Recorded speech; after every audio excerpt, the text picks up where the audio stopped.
Hello.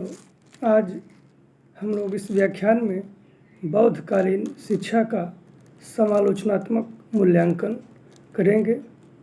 तो आइए जानते हैं बौद्धकालीन शिक्षा जो ईसा पूर्व 600 से लेके 12वीं शताब्दी तक के कालखंड में पूरे भारत में व्याप्त थी, विशेष रूप से उत्तर भारत में। इसी दौरान बौद्ध धर्म और उसकी शिक्षा का प्रसार दक्षिण पूर्व एशिया के बहुत से देशों में हुआ और यह एक वैश्विक शिक्षा और वैश्विक धर्म के रूप में प्रसारित हो गया। पृष्ठभूमि की बात यदि हम करें तो हम देखते हैं कि ईसा पूर्व 6ठी शताब्दी तक आते आते वैदिक धर्म में काफ़ी गिरावट या पतन आ गई थी। आध्यात्मिकता बिल्कुल विलुप्त हो गई थी। कर्म कांडों एवं बाह्य आडंबरों का बोलबाला हो गया था। जैसा कि उपनिषदों में भी दर्ज है कि कर्म कांड उस छेद युक्त नौका के समान है जो व्यक्ति को भवसागर पार नहीं ले जाता है बल्कि उसे डुबा देता है। वर्ण व्यवस्थाएं अत्यंत कठोर हो गई थी। हर जाति के, हर वर्ण के व्यक्ति के लिए व्यवहार निश्चित हो गए थे। अब मनुष्य और मनुष्य एक समान नहीं रह गया था, बल्कि मनुष्य अपने वर्णों के आधार पर, अपनी जातियों के आधार पर बिल्कुल अलग अलग हो गया था। सबके लिए वर्जनाएं, सबके लिए योग्यताएं, सबके लिए अधिकार, ये सारे सुनिश्चित हो गए थे। अब मनुष्य की जो एकता थी या मानवता का जो एकात्मवाद है वो खत्म हो चुका था। स्त्रियों के प्रति वैदिक धर्म ग्रंथों में तमाम ऐसी बातें आती हैं जो कि उचित नहीं है। उन्हें हर तरह से अयोग्य मान लिया गया। संपत्ति का अधिकार, एक तरह से धार्मिक विशिष्ट धार्मिक प्रयोजन जैसे उपनयन और वेदों के पाठ इत्यादि की भी वर्जनाएं लाद दी गई और श्रम की उपेक्षा हो रही थी। श्रम करने वालों को हीन दृष्टि से देखा जा रहा था और जो जितना ही अनुत्पादक था, श्रम नहीं करता था, समाज में उच्चता उसे ही प्राप्त हो गई थी। चूँकि और वो दौर था जब कृषि का उत्पादन बढ़ रहा था, लोहे का आविष्कार और उसका प्रयोग दैनिक जीवन में होना शुरू हो गया था, तो जिससे काफ़ी तेज़ी से उत्पादकता और जो व्यापारिक लेन देन है ये बहुत तेज़ी से बढ़ा। इसे द्वितीय नगरीकरण का भी दर्जा दिया जाता है। बड़े बड़े शहर उस समय बसे, नदियों के किनारे बड़े बड़े शहर बसे, वो बिजनेस व्यापार के केंद्र बन गए थे। ऐसे में वैदिक धर्म जो कहता था कि सूद और ब्याज पाप है, यह उसके खिलाफ बातें जाती थी। इसके बाद शिक्षा भी सामाजिक आवश्यकताओं के अनुरूप नहीं रह गई थी, क्योंकि वैदिक कालीन शिक्षा में हम बात करते हैं आध्यात्मिक शिक्षा की, धार्मिक शिक्षा की, कर्मकांड की शिक्षा की ही प्रमुखता थी और लौकिक विषयों की उपेक्षा की गई थी।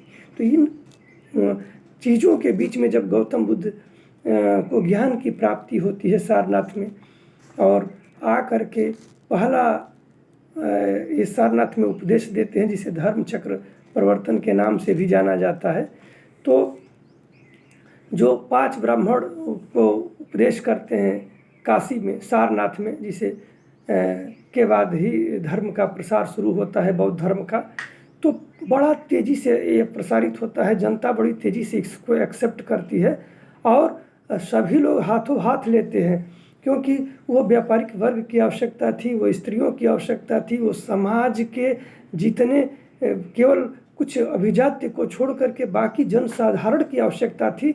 इसलिए बहुत ही तेज़ी से पूरे उत्तर भारत में ये बौद्ध धर्म फैल गया। अब इसके प्रभाव में शिक्षा में भी परिवर्तन आ जाता है और जो शिक्षा में परिवर्तन आता है वो शिक्षा में व्यापक रूप से दिखने लगता है। उसी की हम चर्चा इसमें करना चाहेंगे। तो जो वैदिक कालीन शिक्षा की व्यवस्था बहुत कम लोगों तक सीमित थी और ये थी कि कुछ अभिजात्य ही इस शिक्षा को ले सकते थे, चाहे वो वर्ण के आधार पर अभिजात्य हों या चाहे धन के आधार पर या राज के आधार पर अभिजात्य हों। लेकिन बौद्ध शिक्षा प्रणाली में सबको ये शिक्षा सामान्य की शिक्षा हो गई, जिसमें कोई भी व्यक्ति बौद्ध धर्म को स्वीकार करके उसके मठ और विहार में जा कर के शिक्षा ग्रहण कर सकता था। बाद में स्त्रियां भी इसमें जाने लगी। कारण इसके पीछे था कि यह शिक्षा बड़ी साधारण हो गई। छात्र अध्यापकों का जीवन बिल्कुल सरल हो गया और वो शांति और अहिंसा का अनुसरण करते थे और लौकिक विषयों का अध्ययन करते थे वहाँ जा करके। हालांकि प्रवेश बड़ा वहाँ भी कठिन था और जनतांत्रिक ढंग से होता था। 10 आचार्य साक्षात्कार लेते थे और योग्य छात्र को ही प्रवेश वहाँ मिलता था। तो कुल मिलाकर के बौद्धकालीन शिक्षा के समय जनसाधारण की शिक्षा हो गई। सभी वर्णों के लोग, ब्राह्मण, क्षत्रिय, वैश्य और शूद्र, सभी शिक्षा प्राप्त कर सकते थे, केवल चांडाल को छोड़ करके। और यह शिक्षा में प्रवेश में कहीं अमीरी और गरीबी बाधक न रही। वैसा वैदिक काल में भी था निःशुल्क शिक्षा, इस समय भी निःशुल्क शिक्षा थी। तो ये जनसाधारण की शिक्षा हो गई। दूसरी बात कि व्यक्ति अपने घर से रह करके मठ में जाके शिक्षा प्राप्त कर सकता था। ये बड़ी बात थी कि वहाँ अंतेवासी या गुरुकुल में का अस्थाई होना जरूरी नहीं था, बल्कि वो अपने घर पे रह करके भी जाके बौद्ध मठों में, विहारों में शिक्षा प्राप्त कर सकता था। अगली विशेषता थी कि इसमें लोक भाषाओं, स्थानीय भाषाओं को विशेष रूप से प्रोत्साहन मिला। स्वयं गौतम बुद्ध ने ऐसा आदेशित किया था कि लोक भाषाओं में ही लोक की शिक्षा दी जाए। और भाषा एक बहुत बड़ा चीज़ है शिक्षा के प्रसार में, शिक्षा के अधिगमन में और शिक्षा की गुणवत्ता में। तो भाषाएं जब यहाँ निश्चित रूप से जब लोक भाषाएं आ गई तो शिक्षा की पहुँच और उसकी जो क्वालिटी थी वो काफ़ी हद तक बढ़ गई, जिसमें पाली थी, प्राकृत थी, अरमैक थी, खरोष्टी थी, ब्राह्मी थी। जो लोकल लेवल पे भाषाएं थी उनको ही शिक्षा का माध्यम बना दिया गया। दूसरी चीज़ की आध्यात्मिक विषयों के साथ साथ लौकिक विषयों की प्रमुखता हो गई। अब गृह निर्माण, व्यवसाय, पशु चिकित्सा, रथ निर्माण, मार्ग निर्माण, ये सारे चीज़ जो लौकिक विषय थे, वस्त्र निर्माण, इन सब चीज़ों को शिक्षा में इंक्लूड कर लिया गया। 18 शिल्पों की शिक्षा की बात की गई है और मठ में प्रवेश करने वाले जो भी छात्र होते थे कम से कम एक शिल्प का ज्ञान उन्हें आवश्यक था। तो ये लौकिक विषयों को महत्व देने से भी शिक्षा की उपादेयता बढ़ गई और लोग शिक्षा के प्रति ज़्यादा आकर्षित होकर के वो शिक्षा से जुड़ गए। फिर व्यवस्थित शिक्षा संस्थानों का उदय हो गया। जैसा कि हम जानते हैं कि उस समय जनतांत्रिक प्रणाली पर आधारित शिक्षा होती थी।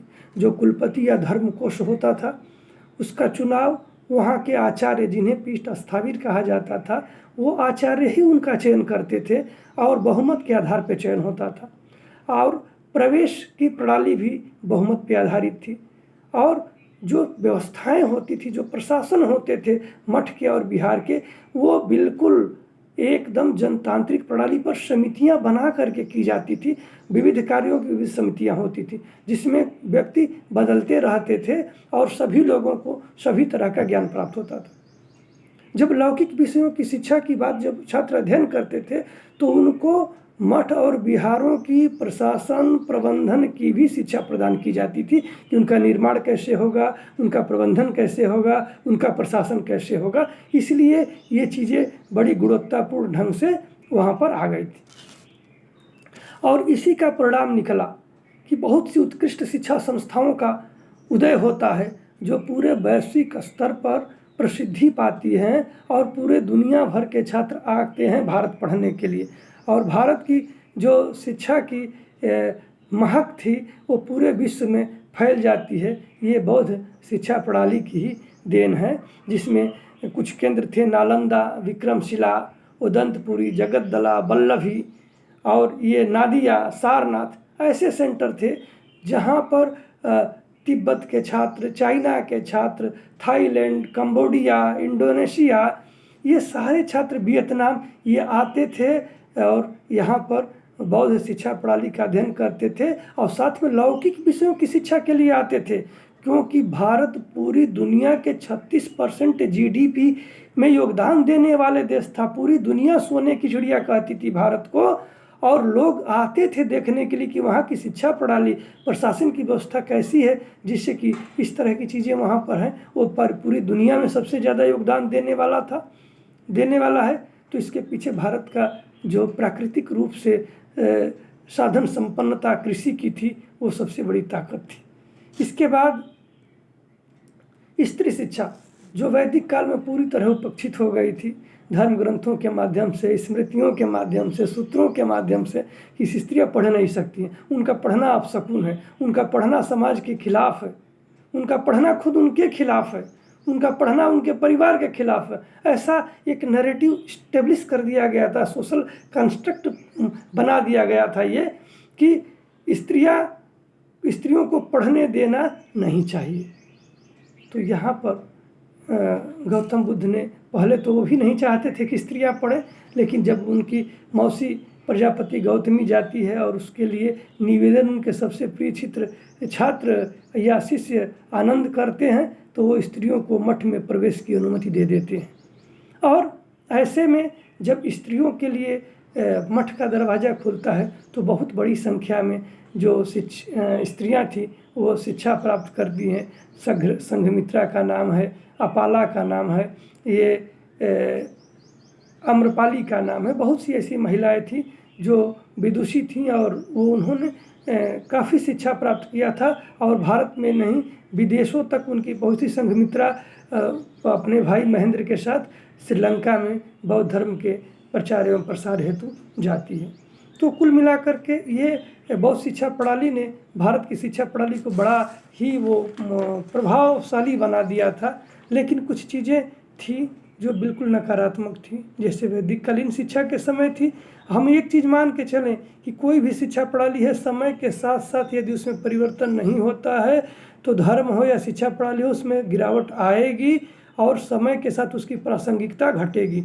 तो मठों में जो बौद्ध भिक्षु के रूप में शिक्षा ग्रहण करते थे और भिक्षु बनने वाले थे, वो कोई श्रम से बड़ा विरत रहते थे, दूर रहते थे। अब श्रम से आप दूर रहेंगे तो श्रम की महत्ता घटेगी, और ये चीज़ें फिल्टर होकर के पूरे समाज में जाएगी, और समाज में जब अकर्मण्यता बढ़ेगी तो समाज में पतन होगा, गिरावट आएगी, विदेशी खतरों का डर बढ़ेगा, और जो हमारी वैभव है, जो हमारी प्रचुरता है, जो हमारा उत्पादन क्षमता है, ये सारी की सारी कम होंगी। तो एक गिरावट ये आई कि श्रम के प्रति बौद्ध शिक्षा में भी लोगों में एक घृणा का भाव उत्पन्न हुआ। दूसरा चीज़, बौद्ध भी कालांतर में जाकर के इतने कट्टर होने लगे कि दूसरे धर्मों के लोगों को बड़ा हेय दृष्टि से देखने लगे। तो धार्मिक कट्टरता का भाव कहीं ना कहीं ऐसे लोग आचार्य के रूप में नियुक्त हो गए जो इन चीज़ों को बढ़ावा देना शुरू कर दिए। तो धार्मिक कट्टरता जब बढ़ेगी तो सामान्य स्वीकृति घट जाती है जन सामान्य में, और लोग उदार मना को ही स्वीकार करते हैं। ऐसे में बौद्ध धर्म का जो प्रभाव का दायरा था वो धीरे धीरे घटना शुरू हुआ। और अनाचार, बौद्ध मठों में जब महिलाओं का प्रवेश हो जाता है तो धीरे धीरे बौद्ध मठों में भी अनाचार, यौनाचार की भावना बढ़ती है, वहाँ विषय वासना की भाव बढ़ते हैं, और एक तरह से नेगेटिव एक मैसेज सोसाइटी को भी जाता है कि बौद्ध मठों में अच्छे लोग नहीं रहते हैं। ये कालांतर में जा कर के बौद्ध शिक्षा के लिए बड़ा घातक हुआ, बौद्ध धर्म के लिए भी बहुत घातक हुआ। उसी में आगे चल के वज्रयान संप्रदाय बन जाता है जो तमाम निकृष्ट कार्यों को ही मान लेता है धार्मिक कार्य। ऐसे में पूरी तरह से बौद्ध धर्म के खत्म होने में कहीं न कहीं इन अनाचार, यौनाचार और वज्रयान संप्रदाय के कृत्यों का भी वो प्रभाव है। दूसरी ओर सत्य और अहिंसा के प्रति ज़्यादा झुकाव होने के कारण सैनिक शिक्षा में गिरावट आती है बौद्धकालीन शिक्षा के अंतर्गत। तो भारत की सैन्य शक्ति निश्चित रूप से कमज़ोर होती है। हम देखते हैं कालांतर में कि जो भी भारत में आता है उस दौर में भारत को लूट के चला जाता है, भारत पे अधिकार कर लेता है, यहाँ पर आकर के हिंसक वातावरण बना देता है। तो ये चीज़ें कहीं ना कहीं सैनिक शिक्षा में गिरावट और सैनिक शक्ति में गिरावट जब किसी भी देश में आता है तो इस तरह की चीज़ें तो वो चीज़ें कमज़ोर होती हैं। सोसाइटी के लिए नियम कानून और विदेशी लोगों के लिए एक शक्ति संतुलन और भय स्थापित होना भी आवश्यक है। तो कुल मिलाकर के बौद्ध शिक्षा प्रणाली में भी ये चीज़ें नकारात्मक आ जाती हैं। बिहारों का जो भ्रष्ट वातावरण बन गया था वो कहीं ना कहीं बौद्ध शिक्षा के लिए बड़ा घातक था और उसको बड़ा नकारात्मक ढंग से प्रभावित किया। फिर भी मैं कहता हूँ कि बौद्ध शिक्षा प्रणाली एक अनूठी शिक्षा प्रणाली थी जिसने जन साधारण को शिक्षा का मौका दिया, स्त्रियों को शिक्षा का मौका दिया और एक सुसंगठित सुप्रशासित शिक्षा प्रणाली को जन्म दिया जो जनतांत्रिक प्रणाली पर आधारित थी और लोगों की उसमें स्वीकृति बनी। और भारत वास्तव में अगर सोने का चिड़िया बनता है तो इसके पीछे बौद्ध शिक्षा प्रणाली है। तो ये शिक्षा प्रणाली बहुत ही उत्कृष्ट है, लेकिन कोई ऐसी शिक्षा प्रणाली नहीं है जिसकी आलोचना न की जा सके या जिसमें कोई कमियां ना हो।